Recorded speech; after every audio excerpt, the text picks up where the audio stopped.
రాష్ట్ర ప్రజలందరికీ ఒక విజ్ఞప్తి చేస్తా ఉన్నాను.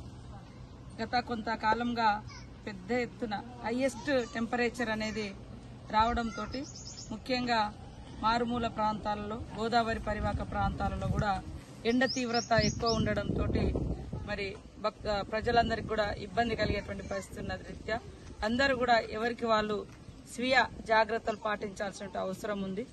ఎండ తీవ్రత ఎంత ఉందంటే హైయెస్ట్ టెంపరేచర్ చూస్తే దాదాపుగా 42 డిగ్రీల వరకు కూడా ఆదిలాబాద్ గానీ ఇటు ములుగు సైడ్ గానీ గోదావరి పరివాహక ప్రాంతము ఈ కోల్ బెల్ట్ ఏరియా అంతా కూడా హైయెస్ట్ టెంపరేచర్ ఉంది. మన ఆదిలాబాద్ నుంచి మొదలుకుంటే కరీంనగర్, వరంగల్, ఖమ్మము అదేవిధంగా ఇంకా కొంత మైదాన ప్రాంతాలలో కూడా పెద్ద ఎత్తున ఎండ కనపడుతున్న దృష్ట్యా ఎండ ఉన్నంత దృష్ట్యా మరి అందరూ కూడా జాగ్రత్తలు తీసుకొని బయటికి రావాల్సిన అవసరం ఉంది. ముఖ్యంగా కూలీలు పొద్దున్నే 6 గంటలకు పోయి 10 గంటల లోపు ఇండ్లకు వస్తే బాగుంటుందని తెలియజేస్తా ఉన్నాం. పొద్దున్ననక ఎండలో ఉంటే ఆ ఎండ దెబ్బ తలిగి మరి మోషన్స్ గాని తర్వాత డిహైడ్రేషన్ గాని ఇతరతర జబ్బులకు లోనేటువంటి పరిస్థితి కూడా ఉంటుంది. కాబట్టి ప్రజలందరూ కూడా తగు జాగ్రత్తలు తీసుకొని ఎండ నుంచి తమను తాము కాపాడుకుంటూ వడదెబ్బకు ఎండ దెబ్బకు గురికాకుండా మరి కావలసినటువంటి ఏదైతే బాడీకి కావాల్సినటువంటి చల్లదనం గాని అదేవిధంగా నిమ్మకాయ నీళ్లు గాని ఇతరత్ర మజ్జిగ గాని తలకు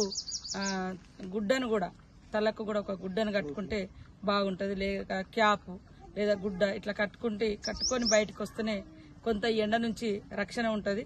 కాబట్టి రాష్ట్ర ప్రజలందరికీ కూడా మరొకసారి విజ్ఞప్తి చేసేది ఏంటంటే ఎండ తీవ్రత ఎక్కువ ఉన్న దృష్ట్యా ఎవరికి వాళ్ళు స్వీయ నియంత్రణ పాటిస్తూ ఉదయం 6 గంటలకు బయటికి వెళ్తే 10 గంటల లోపు 11 గంటల లోపు ఇండ్లకు వచ్చే విధంగా మరి టైం బాండ్ను ఫిక్స్ చేసుకుంటే బాగుంటది.